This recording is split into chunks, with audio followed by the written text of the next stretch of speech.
Hi guys! Ngayon pag-usapan natin yung mayroon ba daw direct galing Pinas papunta dito ang mga caretaker o mga foreign workers. Okay guys!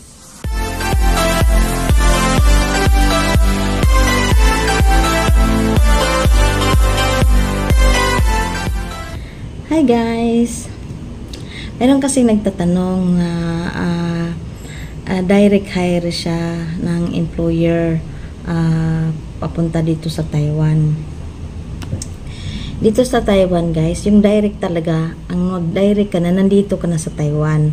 Pero yung galing ka sa Pilipinas, walang ganun, walang ida-direct ka na employer. Idadaan ka talaga ng agency o halimbawa, nirecommend ka ng kaibigan mo, ganun, ito yung employer mo, na direct ka, pero dadaan ka pa rin ng agency.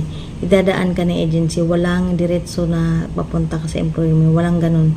Kasi bawal yan dito. Idadaan ka pa rin sa agency. Tatawag yung employer mo na ito yung agency na pupuntahan mo, na doon ka mag-apply. Ganun.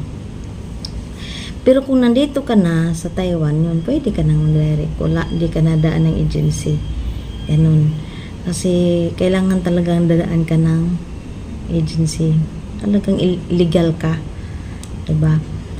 Kahit sa mga factory worker, ganun din. Kung may kukunin ka ng employer mo, tatawagan ka, dati mong amo, dadaan ka pa rin ng agency.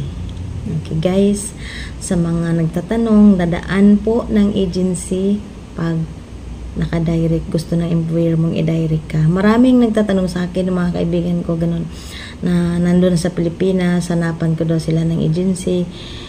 Wala na akong agency.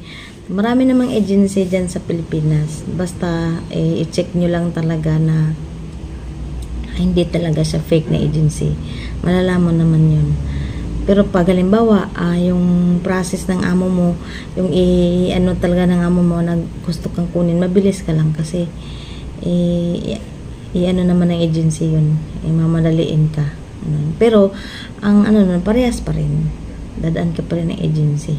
Pero yung halimbawa, kung kukunin ka talaga ng employer na talagang gustong-gusto ka niya, sila talaga sasagot nun. Wala ka nang gagastusin. Okay guys, sana may natutunan. Thanks for watching. Yun talaga ang advantage nun. Advantage lang talaga, mabilis. Tapos, siyempre, kung anong babayaran mo sa agency, babayaran ng employer mo kasi gustong-gusto kang pabalikin. Kaya, mas madali. Mas mabilis. Hindi mo na kailangan ng problema ka sa mga ganito. Okay guys.